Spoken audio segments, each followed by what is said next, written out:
Assalamualaikum warahmatullahi wabarakatuh. Waalaikumsalam warahmatullahi wabarakatuh. Perkenalkan, nama saya Mas Dar dari Sumeneb, Madura. Oh ya. Ada beberapa pertanyaan, Ustaz.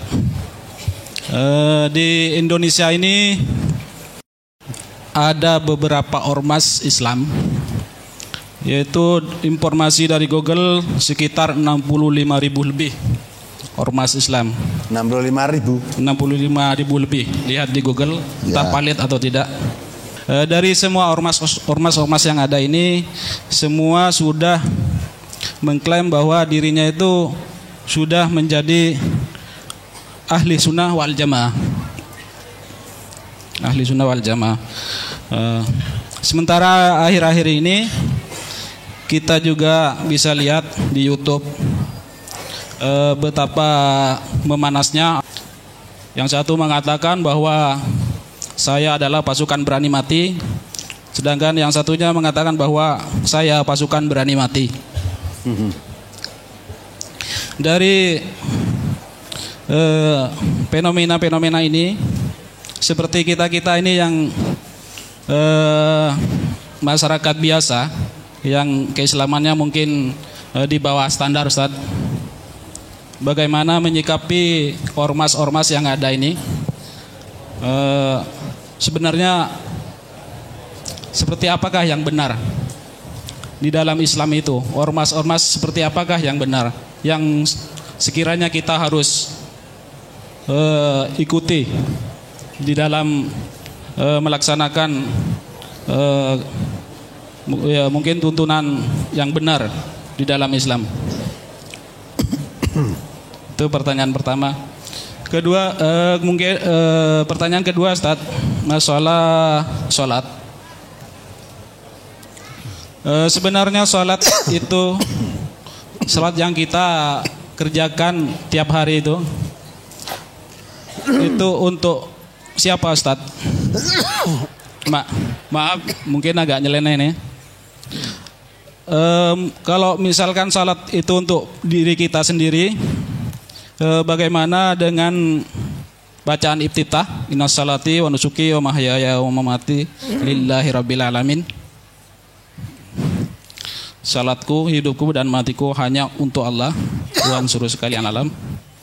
Sedangkan Ustadz pernah menjelaskan pada surat Az-Zumar, entah surat keberapa, saya lupa, bahwa Allah itu tidak butuh salat seorang, tidak butuh iman seorang, bahkan sedunia orang tidak beriman kepada Allah, Allah tidak akan berubah.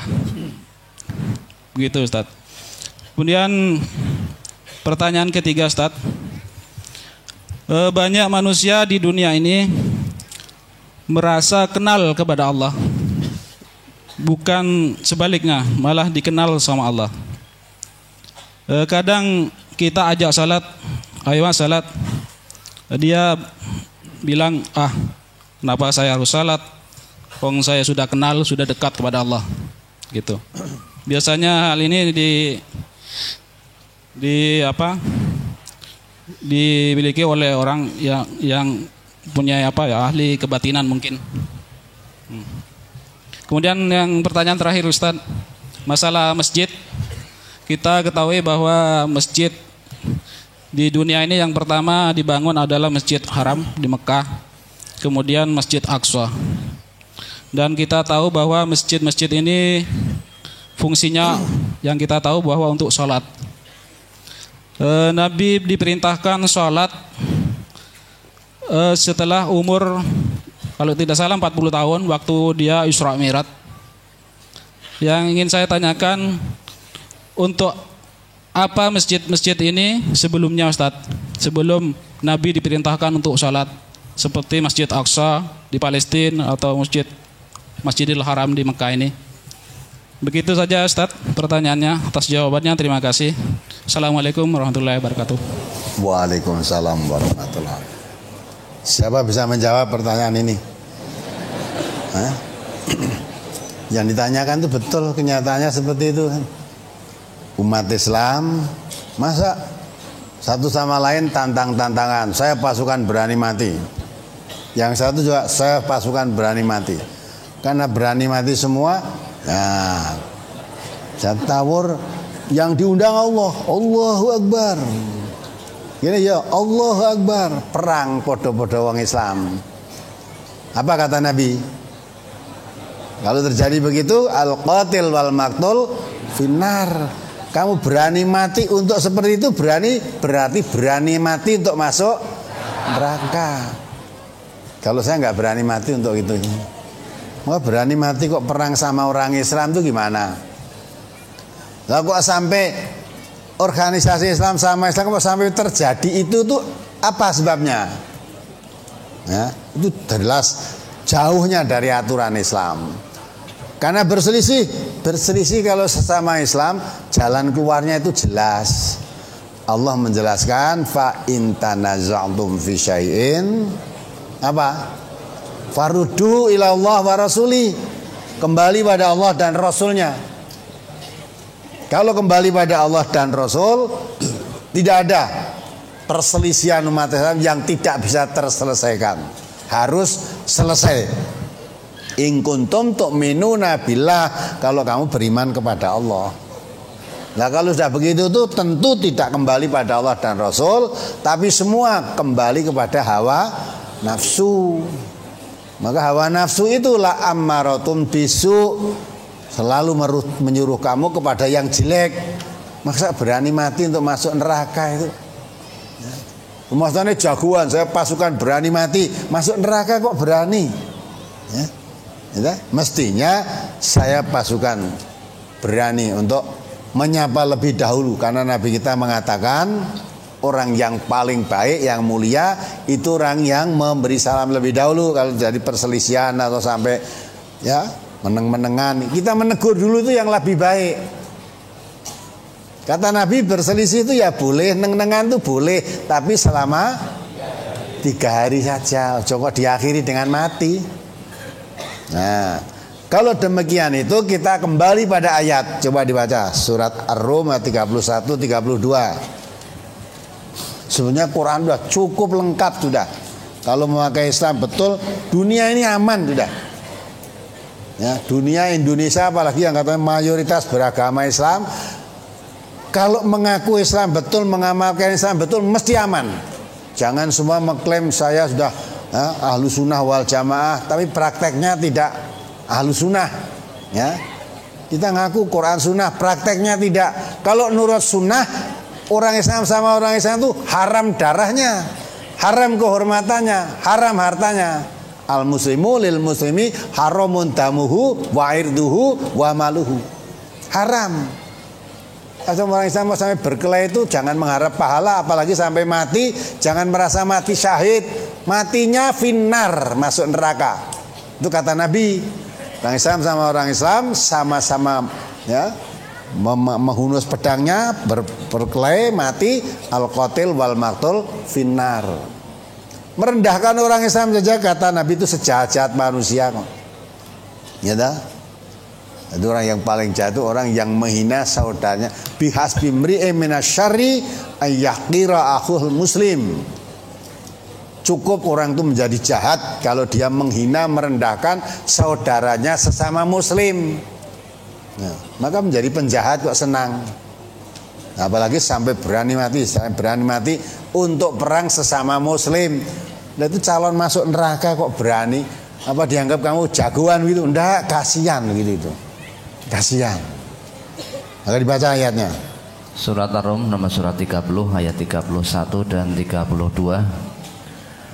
Munibina ilaihi wattaquhu wa aqimus salata wa la takunu minal musyrikin minal ladzina farraqu dinahum wa kanu syi'a kullu hizbin bima ladaihim farihun. Dengan kembali bertobat kepadanya dan bertakwalah kepadanya, serta dirikanlah sholat, dan janganlah kamu termasuk orang-orang yang mempersekutukan Allah. Ya, ini ya, perhatikan ayat ini. Jangan kamu termasuk orang yang musyrik, mempersekutukan Allah. Siapa yang dimaksud orang musyrik di sini?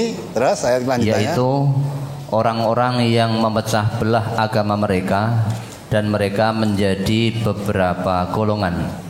Tiap-tiap golongan merasa bangga dengan apa yang ada pada golongan mereka. Itu kan orang musyrik. Allah menjelaskan di sini padahal, ya kan? Wala takunu minal musyrikin. Kamu jangan menjadi orang yang musyrik. Inna syirka la dzulmun adzim. Musyrik itu suatu perbuatan kezaliman yang besar. Maka jangan sekali-kali kamu menjadi orang yang musyrik. Orang yang musyrik di sini bukan orang menyembah patung saja, tapi diterangkan ayat berikutnya tadi, siapa orang musyrik itu? Diterangkan oleh Allah di situ, alladzina apa itu?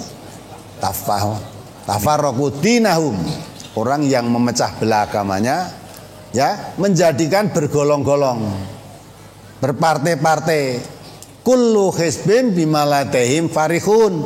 Setiap golongan atau setiap partai dari pecahan-pecahan agamanya tadi merasa paling benar sendiri, bangga dengan apa yang ada.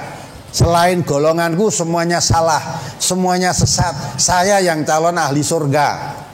Nanti kalau sudah begitu, musyrik gitu, musyrik, mempertahankan golongan. Maka pada ayat 52 coba dibaca, Al-Mu'minun. Al-Mu'minun ayat 52, 53. Al-Mu'minun nomor 23 ayat 52 dan 53. Wa inna hadhihi ummatukum ummatan wahidatan wa ana rabbukum fattaqun fataqatta'u amrahum bainahum zubura kullu hizbim bima ladaihim farihun. Ayat ini dicamkan betul ini. Jangan kita menuduh orang-orang musyrik yang menyembah patung, yang suka selamatan, yang suka, bukan itu saja. Salah-salah kita masuk dalamnya. Mbak dibaca. Sesungguhnya agama tauhid ini adalah agama kamu semua, agama yang satu. Nah, agama yang satu. Jadi agama Islam ini agama yang satu. Terus? Dan aku adalah Tuhanmu, maka bertakwalah kepadaku. Ya, takutlah kamu padaku. Wa in hadza ummatukum ummatan wahidah wa ana rabbukum fattaqun. Agama Islam ini agama yang satu, aku Tuhanmu, maka takwalah kamu, takutlah kamu kepadaku. Artinya tetap jagalah agama Islam yang satu, tetap satu. Terus ayat berikutnya, kemudian mereka, yakni pengikut-pengikut Rasul itu, menjadikan agama mereka terpecah belah menjadi beberapa pecahan. Tiap-tiap golongan merasa bangga dengan apa yang ada pada sisi mereka masing-masing. Fataqatta'u amrohum bainahum zubura. Gitu? Jadi orang yang mengaku beragama Islam, pengikut-pengikut Rasul, ya, malah mengaku saya pengikut sunnah, saya mengikuti Quran sunnah, itu pengikut Rasul. Oh, ternyata dia menjadikan, memotong-motong, memecah belah agama yang satu tadi menjadi beberapa pecahan. Setelah menjadi beberapa pecahan tadi, yang dibanggakan bukan Islamnya. Kullu hizbin bima ladaihim farihun. Akhirnya masing-masing pecahan tadi merasa bangga dengan apa yang ada pada pecahannya tadi, bukan Islamnya lagi. Maka saya tekankan sama sekali jangan sampai terjadi majelis tafsir Al-Quran menjadi golongan yang merasa bangga, merasa paling benar sendiri. Karena Allah mengatakan di dalam satu ayat, Allah menjelaskan, jangan fala tuzakku anfusakum huwa a'lamu bimani taqo. Jangan kamu merasa dirimu suci, benar sendiri, merasa bertakwa sendiri. Huwa a'lamu bimani taqo. Allah lah yang mengetahui siapa yang bertakwa. Jangan merasa kamu yang bertakwa paling benar cara beragama, yang lain-lain selain golonganmu salah, selain golonganmu sesat. Ya, lah perkara kita dianggap orang-orang lain sesat tidak apa-apa. MTA itu aliran sesat, MTA itu aliran Wahabi, MTA itu aliran radikal. Sakarmu kamu muni sakarmu. Ya, tapi kita tidak akan marah, kami tidak membela MTA. Kamu tidak mau MTA boleh kok, tapi jangan menolak Quran dan sunnahnya. Ki Quran dan sunnah saking gedhe saka MTA, Walaupun di hadisnya bener, ayatnya bener, saya menyampaikan MTA nggak mau. Jadi tadi hadis saya bacakan, ya. Inna asdaqal hadithi kitabullah wa khairul hadi hadi Muhammadin wa syarrul umur muhdatsatuha. Jadi loh, ya.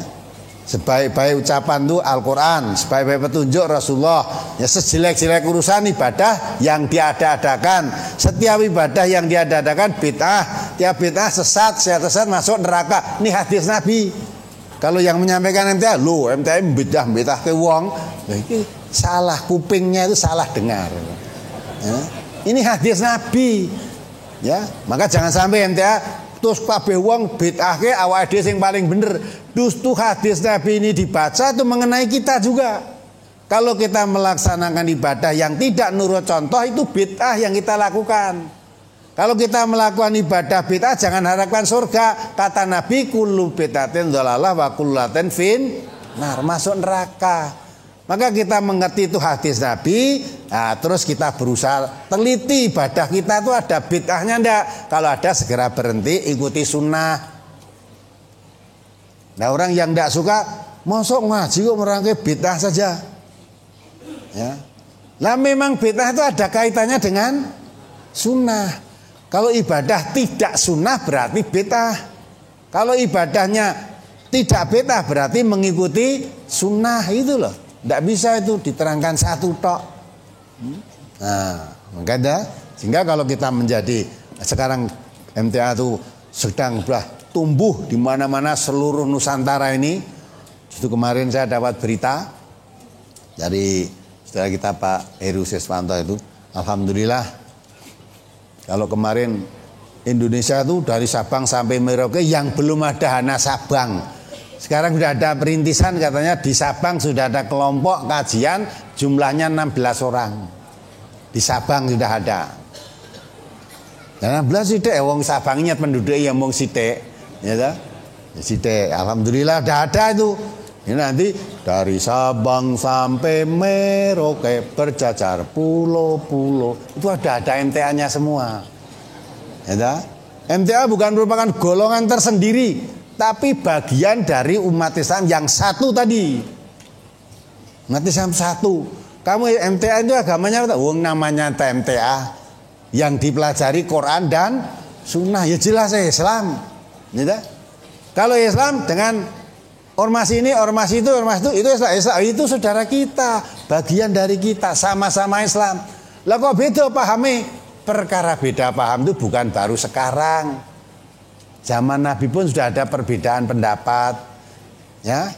Zaman 4, ya, keempat ulama besar yang dikatakan madhab itu Imam Syafi'i, Imam Hanafi, Imam Maliki, Imam Hambali. Jangan dikira itu selalu sama pendapatnya. Pendapatnya pun berbeda-beda. Tetapi itu semua penilaiannya nanti Allah yang akan menentukan siapa yang benar, siapa yang salah. Antar kita tidak boleh merasa aku yang paling benar, nggak boleh. Maka itulah kita jaga, jangan sampai kita menjadi orang musyrik, mensekutukan Allah, mengagung-agungkan MTA, bangga dengan MTA-nya, lupa dengan Islamnya. Sampai nek diarani kamu orang Islam nek urung nyebut MTA nek susulkan. Kamu Islam? Iya, saya Islam MTA. Ya. Saya Islam MTA. Tidak ada Islam MTA, itu nggak ada. Jadi agama yang sah di sisi Allah itu Islam. Inna dina indallah Islam, titik. Orang gue Islam MTA, Islam apa, Islam B, Islam C, rahene. Yang satu, saya Islam Ambon. Saya Islam Indonesia. Saya Islam ora eneng. Golekno ning besok ya ayat atau hadis ndak bakal ketemu. Islam MTA itu bakal ketemu. Islam Jawa ya ndak akan ketemu. Dan tidak akan ketemu Islam diembel-embeli apa-apa, nggak ada. Nah, maka Allah mengatakan wa inna hadhihi ummatukum ummatan wahidah wa ana rabbukum fattaqun. Agama Islam itu agama yang satu, dan agama yang satu, agama Islam itu hanya aku Allah. Maka takwalah kamu kepadaku. Tapi orang-orang yang menjadi pengikut Nabi yang mengatakan sunnah ahlu sunnah tadi ya, pengikut semua mengatakan wong Islam saya pengikut Nabi. Lah kok do pecah belah? Fataqata amrohum bainahum zubura. Kullu hizbin bima ladayhim farihun. Jadi orang-orang yang menamakan pengikut-pengikut Nabi tadi memecah belah agama Islam yang satu tadi menjadi bergolong-golong. Tiap golongan merasa bangga dengan golongannya, bukan bangga dengan Islam yang satu itu lagi, bukan. Nah, yang begitu itu termasuk syirik. Ya, berbuat syirik, sedang syirik itu la zulmun adzim. Syirik itu perbuatan dolim yang besar. Dan tidak ada tempatnya di surga orang syirik itu tidak ada. Justru dosa yang paling tidak diampuni Allah itu syirik. Coba dibaca ayatnya. Surat An-Nisa ayat 48. Innallaha la yaghfiru an yushraka bihi wa yaghfiru ma duna dzalika liman yasha wa man yusyrik billahi faqad iftara isman 'adzima. Sesungguhnya Allah tidak akan mengampuni dosa syirik, dan Dia mengampuni segala dosa yang selain dari syirik itu bagi siapa yang dikehendakinya. Barang siapa yang mempersekutukan Allah, maka sungguh ia telah berbuat dosa yang besar. Ya. Allah tidak mengampuni dosa syirik, tapi mengampuni dosa-dosa selain syirik kepada siapa yang dikehendaki. Dikunci di akhir ayat itu, ya dah. Barang siapa berbuat syirik, wa may yusyrik billah faqad iftara isman adzima. Siapa berbuat syirik itu sudah berbuat dosa yang besar. Ini tidak sekedar dosa yang besar. Terus dikuatkan lagi 116-nya. An-Nisa 116. Innallaha la yaghfiru an yushraka bihi wa yaghfiru ma duna dzalika liman yasha wa man yusyrik billahi faqad dhalla dhalalan ba'ida. Sesungguhnya Allah tidak mengampuni dosa mempersekutukan sesuatu dengan Dia, dan Dia mengampuni dosa yang selain dari syirik itu bagi siapa yang dikehendakinya. Barang siapa yang mempersekutukan sesuatu dengan Allah, maka sesungguhnya ia telah tersesat sejauh-jauhnya. Sama kan? Hanya akhir ayatnya aja yang berbeda, tapi isinya sama, tidak mengampuni dosa syirik. Yang ayat 48 tadi, barang siapa berbuat syirik, sungguh dia telah berbuat dosa yang besar. Kalau ayat 116, wa may yusyrik billah faqad dhalla dhalalan ba'ida. Siapa berbuat syirik, dia telah berbuat sesat yang jauh. Sesat sejauh-jauhnya. Nah, maka Allah tidak mengampuni dosanya. Tidak mengampuni dosanya, lah amal baiknya bagaimana? Dibaca surat Al-An'am ayat 88. Surat Al-An'am ayat 88, surat ke-6. Zalika hudallahi yahdi bihi man yasha'u min ibadihi walau asyraku la habita anhum ma kanu ya'malun. Itulah petunjuk Allah yang dengannya Dia memberi petunjuk kepada siapa yang dikehendakinya di antara hamba-hambanya. Seandainya mereka mempersekutukan Allah, niscaya lenyaplah dari mereka amalan yang telah mereka kerjakan. Hati-hati kan, tidak merasa jangan-jangan kita berbuat syirik dengan membangga-banggakan golongan, ya, dengan merasa benar sendiri nyalahkan yang lain-lain karena beda paham.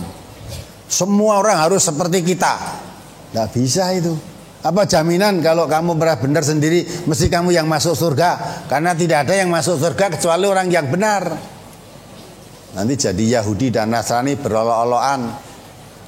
Ada orang Yahudi dan Nasrani menganggap, awalnya itu menganggap tidak ada yang masuk surga kecuali Yahudi dan Nasrani. Tapi di belakang hari olok-olokan.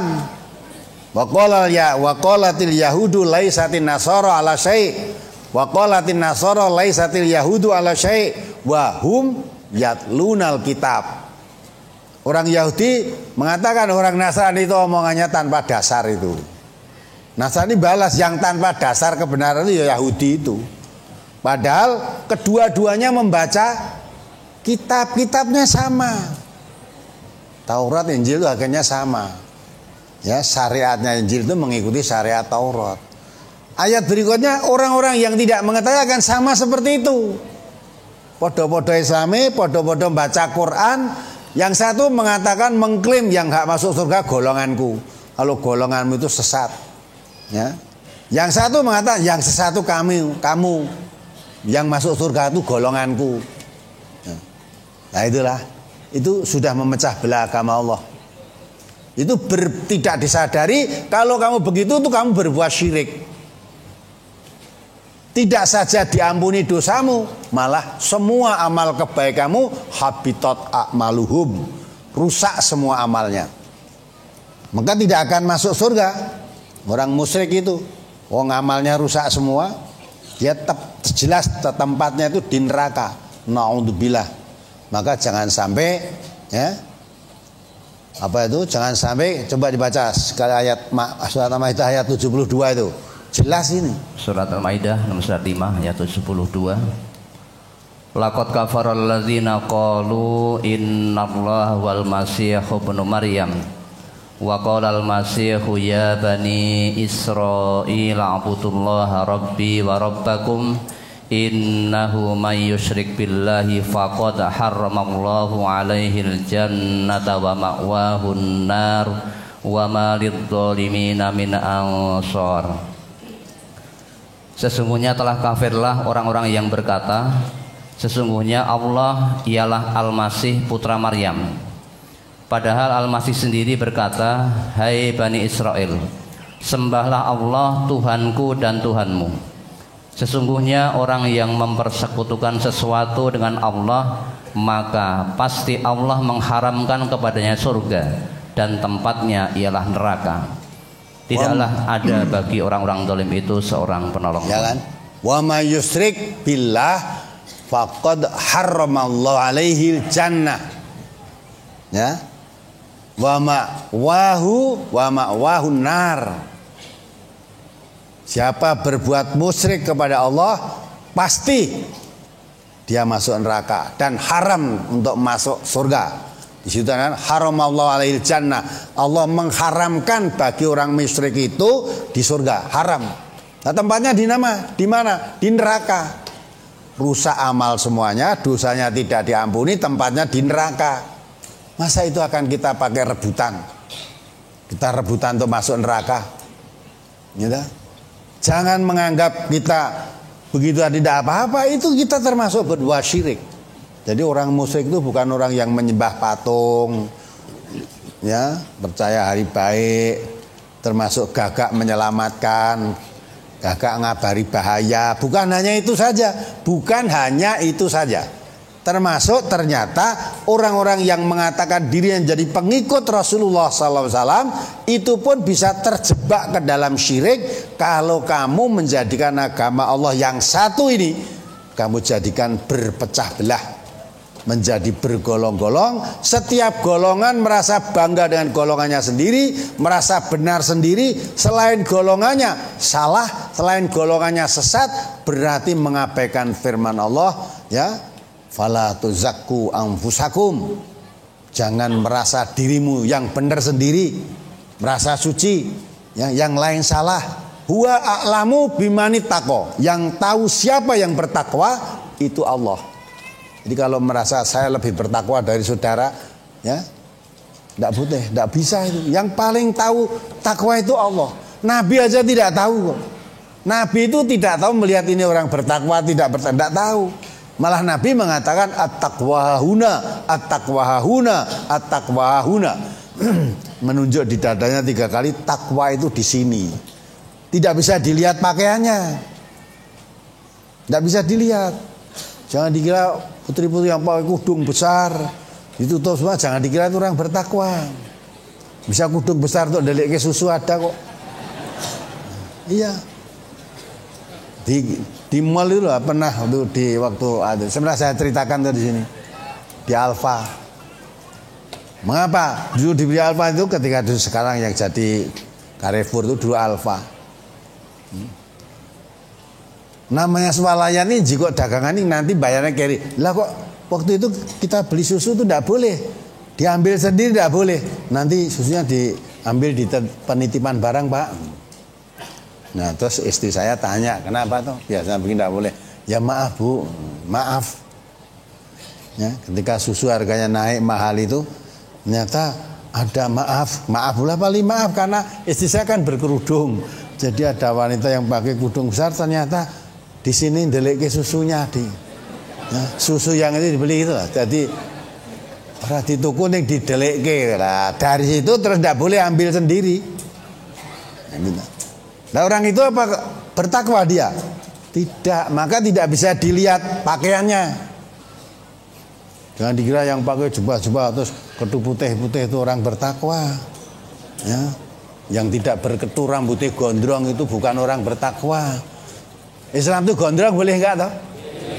Namanya gondrong itu gimana toh? Ya, rambutnya sampai Nabi itu dalam riwayatnya Nabi itu rambutnya sampai di pundaknya gini. Gondrong tuh Nabi, ya, tapi bukan kumal. Nah kalau gondrong atau jukati disukati angel, jukati nganti ceklek, ya, nek cedak ambune ledis. Nah itu ndak kupen, jadi yang ndak boleh kebersihannya dijaga, rambutnya gondrong. Bukan itu, maka Nabi mengatakan takwa itu di sini. Ndak bisa dilihat dohir pakaiannya, nggak bisa. Ya. Orang yang sujudnya lama, batuknya hitam-hitam belum tentu orang bertakwa. Ya dah? Itu yang di hukum mati itu siapa? Freddy siapa? Freddy Budiman. Itu akhir-akhir kan pakai jubah panjang, batuknya ini ya wis sireng. Apa itu orang bertakwa? Kita nggak bisa melihat itu. Ya mudah-mudahan dengan ditembak itu dia ada bertobat dari bertakwa, dia masuk surganya Allah. Tapi kita tidak boleh mencela orang sudah mati dan tidak boleh memastikan dia sudah masuk. Tidak bisa. Yang tahu takwa itu hanya Allah. Nabi tidak tahu. Maka kelanjutannya itu setelah Nabi mengatakan at-taqwa itu terus melanjutkan Nabi. Ya. Bihasbi imri'in minas syarri ayyahqira ahul muslim. Cukup orang menjadi jahat siapa yang meremehkan, merendahkan saudaranya sesama muslim. Jadi merendahkan sama muslim itu kejahatan itu. Ya, menganggap dirinya paling benar, yang lain salah, kemusyrikan. Memecah belah agama Islam yang satu, maka orang Islam itu musawah, sesama muslim sama. Golonganmu apa saja sama. Partaimu apa saja, kalau kamu muslim dengan saya saudara saya. Apa partaimu P3, apa partaimu PKB, apa partaimu PDI. Orang yang Islam di PDI ada enggak? Itu saudara kita atau bukan? Nah kita bukan orang Islam partainya harus Ka'bah semua, tidak. Ya, PDI juga boleh, ya. PDI juga boleh. Kalau PKI boleh nggak? Nah itu kontradiksi. Wong Islam partainya PKI, ya. Islam itu ketuhanan, dan PKI itu anti Tuhan. Nggak orang gathuk itu. Nah, kalau PDI, P3, ya, PKB, PKS, PAN, apalagi ya partai-partai di Indonesia boleh. Nah kecuali kalau dulu ada partai Kristen itu, pasti Kristen Indonesia dulu ada kan. Dan orang Islam melebut partai Kristen ini kan ya aneh itu. Nah, alhamdulillah MTA itu tidak berpartai. Ya, tidak partai. Artinya MTA apa? Tidak ada partai. Lah terus semua orang Islam yang ada di partai mana itu saudara kita. Aja beda jaket terus olok-olokan, ya. Beda baju olok-olokan, ndak. Semua orang Islam itu saudara kita. Adapun yang bertakwa apa yang ada di P3 apa yang di PDI yang tahu siapa? Allah. Nggak usah kita bicara. Maka sesama muslim dimanapun juga, partaimu apa, golonganmu apa, al muslimu akhul muslim, saudara kita sama muslim. Tidak boleh kita merendahkan, menganiaya, mendolimi, apalagi sampai berperang. Berperang membela partai itu juga syirik. Supaya paham ini ya. Nah, menyikapi orang masuk itu, maka biarkan saja. Kita jangan, yang penting kita memagari diri kita. Jangan sampai kita masuk seperti itu. Nah, untuk memagari itu tidak bisa tanpa Quran dan Sunnah. Setelah kita mempelajari Quran dan Sunnah, ternyata harus bersih dari itu. Tanamkan orang Islam tidak punya musuh sesama Islam, tidak punya musuh. Seluruh umat Islam itu golonganmu apa, partaimu apa, itu saudara kita. Perkara mereka tidak menganggap saudara pada kita, kalau kamu Islam itu kamu saudara saya. Ya, orang anggap sedulur aku apa-apa, aku anggap kowe sedulurku. Maka saya tidak pernah mendolimi kamu. Perkara kamu sering mendolimi saya, mudah-mudahan Allah memberi hidayah kamu, membuka hatimu. Sadarnya ini saudaraku. Ya, berbuat dolim kepada saudaranya itu suatu kedoliman yang besar. Bisa menjadi musyrik kamu nanti. Ya, ini supaya paham ya. Ya, terus yang udah sholat itu untuk Allah. Ya memang ya, Allah menciptakan manusia itu untuk apa? Wa ma khalaqtul jinna wal insa illa liya'budun. Allah menciptakan kita semua itu bukan untuk apa-apa kecuali untuk beribadah kepada Allah. Beribadah, tunduk patuh kepada Allah. Maka Allah mengatakan inna sholati, sesungguhnya sholatku, wa nusuki, ibadah nusukku. Sebentar lagi kita akan ibadah nusuk korban nanti. Korban itu ibadah nusuk. Jadi nusuk itu, ibadah nusuk itu bukan sholat, bukan puasa, bukan zakat, bukan haji. Tapi ibadah nusuk itu korban, akikoh, dam, itu ibadah nusuk. Ibadah yang wujudnya menyembelih hewan, tujuannya beribadah. Maka hewan yang disembelih tidak dimakan sendiri dagingnya dibagi-bagikan. Itu ibadah. Untuk apa? Lillah, untuk mengharap ridhonya Allah. Bukan supaya yang saya bagi itu ya nanti kalau saya suruh apa-apa biar nurut. Tidak. Semuanya hanya mengharap balasan dari Allah. Nah, sholati wa nusuki wa mahyaya. Wa mahyaya itu aktivitas hidup. Kamu aktivitas hidup itu untuk apa? Lillah, untuk mengharap ridhonya Allah. Maka karena memang Allah ciptakan manusia itu untuk beribadah, maka aktivitas hidup saya dalam rangka menghambakan diri kepada Allah. Saya datang dari jauh-jauh ngaji di sini supaya diridhoi Allah, mengharap balasan dari Allah. Ya, kita bekerja untuk mencari nafkah anak istri, ya, mengharap ridhonya Allah. Karena tanggung jawab seorang suami memberi nafkah anak dan istrinya menurut kemampuannya. Ya, istri berbuat baik kepada suami bukan supaya suaminya membeli belanja harian ditambah lebih banyak, tapi saya berbuat pada suami karena Allah memerintahkan aku untuk berbuat baik kepada suami. Nabi memerintahkan aku berbuat baik pada suami. Bahkan Nabi mengatakan andai kata manusia boleh sujud pada manusia, istri-istri itu suruh sujud pada suaminya. Maka saya melakukan baik pada suami dalam rangka mentaati Allah dan mentaati Rasulullah. Ya, maka lillah kan. Gitu. Wa mahyaya sampai mati. Mati kita pun kita mengharapkan jangan mati di jalan setan. Allah memerintahkan kita wala tamutunna illa wa antum muslimun, jangan mati kecuali mati dalam berserah diri pada Allah. Maka kita menjadi orang Islam ini dibawa mati. Ya, ya, jadi semua itu untuk mengharap dari Allah. Memang betul. Saya dan nerangkan itu bukan saya, Quran menerangkan. Kalau kamu disuruh menghambakan diri pada Allah tidak mau, menjadi orang iman tidak mau, memang Allah tidak butuh imanmu. Ya. Allah tidak butuhkan imanmu. Tetapi kalau kamu mendapat hidayah dengan Al-Quran, kamu menjadi orang iman, manfaatnya dan surat Az-Zumar 41 tadi, fali nafsihi. Kamu menjadi orang iman itu manfaat untuk kamu, bukan manfaat untuk Allah, bukan. Kalau kamu menjadi orang kafir, saya katakan sedunia ini kafir semua, tidak merugikan Allah, tapi yang rugi kamu sendiri. Kafir itu yang rugi, merugikan kamu sendiri. Kalau kamu berbuat syirik, mensekutukan Allah dengan yang lain, bukan Allah merosot derajatnya, kamu akan masuk neraka, nerakanya Allah. Ya, kalau kamu mensekutukan Allah, masukkan ke dalam neraka. Tapi kalau taat kepada Allah, beriman dan beramal soleh, dijamin oleh Allah masuk surganya Allah.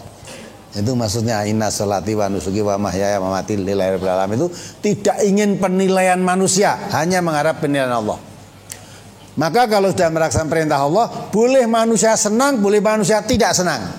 Boleh manusia mencela, boleh manusia memuji. Tetapi ya, orang yang hanya mengharap ridhonya Allah, dia akan bersikap wala yakhafuna laumata laim, tidak takut dengan celaan-celaan orang yang tidak suka, ya, orang yang suka mencela. Memang orang yang tidak suka itu mencela, tapi tidak takut dengan celaan-celaan itu. Ya, maka ente itu banyak dicela orang, ya biarkan aja lah. Tidak membalas jelek, tidak membalas mencela, tidak, tapi kita doakan. Mungkin orang-orang yang mencela itu karena tidak tahu, mudah-mudahan Allah memberi hidayah, akhirnya menjadi tahu. Setelah menjadi tahu, ya apa-apa yang mereka lakukan kemarin mudah-mudahan disesali, disadari. Yang kamu dulu memusuhi kami membalas kebalikan dengan kamu, mudah-mudahan akhirnya menjadi sahabat yang setia. Isfa billadhi ahsan. Idzal ladzi bainaka wa bainahu adawatun ka'annahu waliyun hamim. Balaslah orang yang berbuat jelek kepadamu dengan kebaikan-kebaikan. Dengan demikian mudah-mudahan orang yang tadinya memusuhi kamu akhirnya menjadi sahabat yang setia. Itu tuntunan Quran. Maka tanamkan ngaji di MTA ini tidak punya musuh dengan orang Islam, apapun golonganmu, apapun partaimu, sekalipun kamu sering mencela kami tidak menganggap kamu musuh. Hanya kami anggap kamu orang yang belum tahu. Maka dakwah terus dilancarkan, mudah-mudahan kamu menjadi tahu. Nah, itulah. Itu yang kita tanamkan di sini. Kemudian yang ketiga, orang yang merasa dekat dengan Allah terus tidak sholat, itu orang keblasuk. Ya, Nabi itu yang paling dekat kepada Allah. Sampai sholatnya aja, sampai diingatkan ditegur oleh istrinya, Nabi karena banyaknya sholat itu sampai kakinya bengkak. Istrinya, ya Rasulullah, mengapa engkau sholat sampai kaki-kakinya bengkak, sedang orang yang sudah dijamin masuk surga, dijaga dari dosa, dijamin masuk surga, loh kok sholatnya sampai kaki-kakinya bengkak? Karena banyaknya duduk, sholat, sujud, sampai kakinya bengkak. Apa jawab Nabi? Apa kamu tidak suka kalau Allah lebih terkenal, lebih mencintai aku? Jadi maksudnya begitu, lebih mendekatkan diri pada Allah, supaya Allah lebih mencintai hambanya yang mendekatkan diri pada Allah. Allah itu sangat mencintai hambanya yang berusaha mendekatkan diri pada Allah. Jangan setelah dekat malah tidak sholat. Ini kurang ajar pada Allah ini. Allah itu, Nabi dalam satu hadis qudsinya mengatakan, kalau kamu mendekati Allah sejengkal, Allah menyambut kamu itu sedepa. Kalau kamu mendekati Allah dengan sedepa, Allah menyambut kamu sehasta, menyambut kamu datangmu sehasta, sedepa, lebih banyak lagi. Kalau kamu datang mendekati Allah dengan berjalan kaki, Allah menyambut kedatanganmu dengan lari. Jadi seolah-olah gage-gage ketekan orang yang mendekati Allah, kata Allah seneng banget gitu, seneng banget. Kalau kita kan enggak. Kalau ada orang datang ke rumah, kita walah paling jauh. Gitu, orang jaluk buka pintu wegah. Tapi kalau ada orang naik, apalagi pejabat, wah jada wis buka ke pintu lebar-lebar. Monggo disambut neng dalan, monggo. Beda toh ini dengan Allah lain. Ya.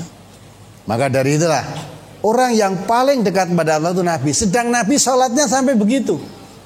Nah, kok kita merasa dekat kalau malah jadi orang kurang ajar, tidak sholat, gitu. Katanya sudah manunggaling kawula Gusti. Nek aku wis menyatu karo Gusti Allah. Lah ka aku salat padha karo nyembah awakku dhewe, itu orang keblasuk. Maka jangan diikuti orang semacam itu. Ya. Bagaimana orang bisa menyatu dengan Allah? Ya, kamu menyekutukan Allah dengan yang lain aja kamu udah tidak diampuni dosamu. Gugur semua amal baikmu. Lah kok malah kamu tidak sholat? Ya, dekat pada Allah kok malah jadi kafir, karena yang membedakan Islam dan kafir adalah sholat. Walaupun kamu mengatakan dekat pada Allah, neng kok ora sholat, oh kamu sekarang kafir, berarti jauh dengan Allah. Nah, itu harus dipahami.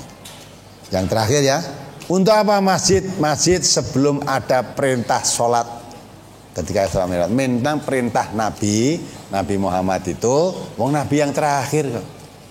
Ya. Umumnya mengatakan Nabi diperintah sholat ketika Isra Mi'raj itu. Lah kok masjid sudah ada? Masjidil Haram malah ada sebelum, jangankan Nabi, jauh sekali. Oh, itu dibangun pada zaman Nabi siapa?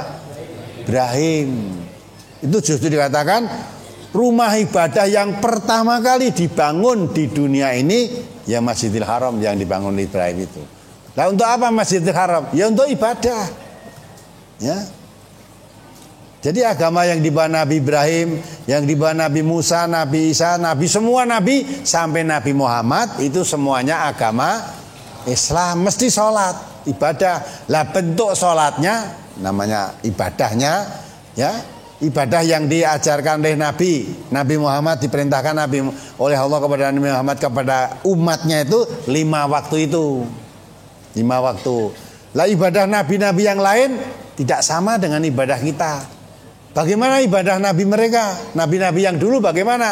Kita tidak mengetahui, tidak dosa. Yang penting kita mengetahui bagaimana tata cara ibadah nabi kita Muhammad. Karena diperintahkan kita mengikuti Nabi Muhammad SAW. Nabi Muhammad SAW itu sebagai uswah hasanah bagi umatnya. Tata cara beribadah pun shollu kama ra'aitumuni sholli. Sholatlah kamu seperti kalau kamu melihat aku sholat. Man amila amalan laisa alaihi amruna fahuwa raddun. Siapa melakukan ibadah yang tidak aku perintahkan ditolak.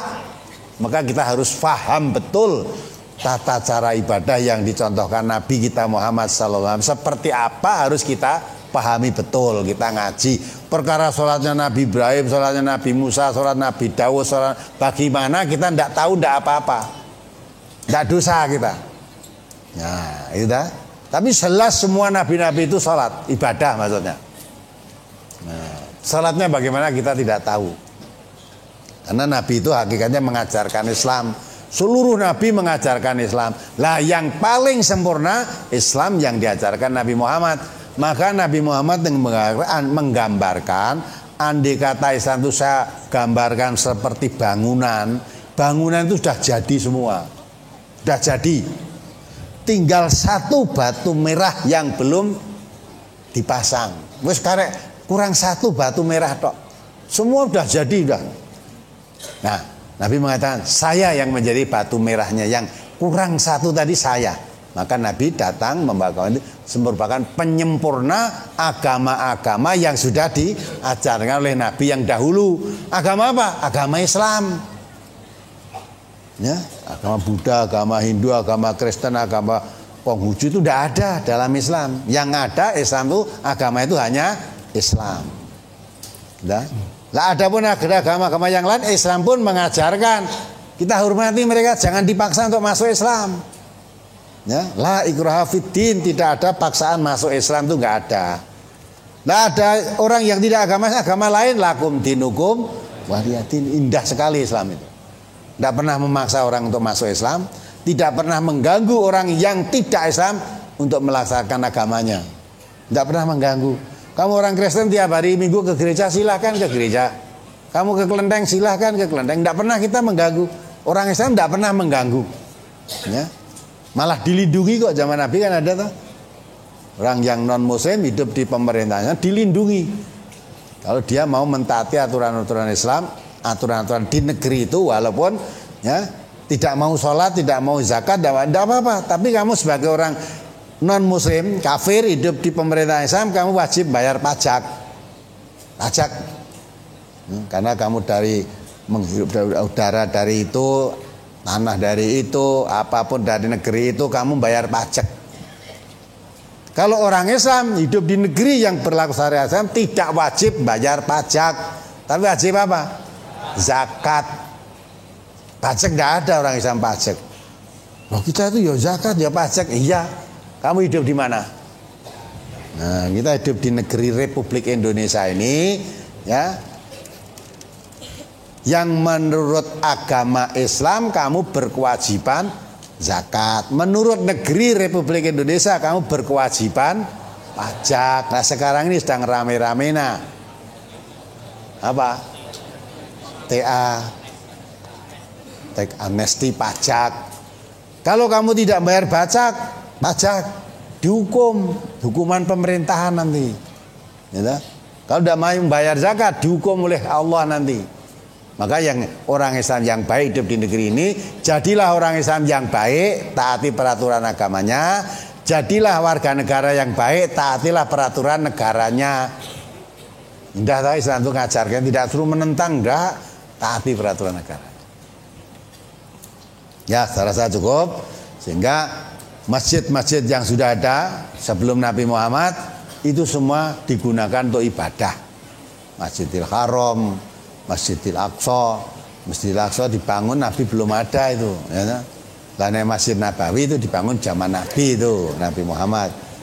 Ya, mudah-mudahan lah kita selalu dituntun oleh Allah ke jalan yang diridhoi, dijauhkan oleh Allah dari pemecah belahan agama, dijauhkan oleh Allah dari kesyirikan yang membangga-banggakan golongan, membangga-banggakan, apalagi membangga-banggakan keturunan saja tidak boleh kok.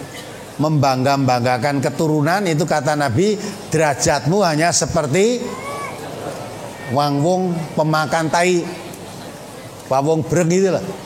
Kemudian banggakan, wah aku anak ini, aku anaknya ini, bangga dengan keturunan. Oh, kamu itu cuma seperti derajatnya seperti wawung breng, wawung pemakan tai itu. Kayak ngono ki lho. Mula aja bangga-banggakan. Semua manusia ciptakan oleh Allah sama. Kue anak kiai, apa anak nabi, apa anak gali, apa anak sama. Kullu mauludin yuladu halal. Itu dilahirkan oleh Allah, diberi modal sama, beragama tauhid semua. Semuanya sama. Ojo terus membangga-banggakan.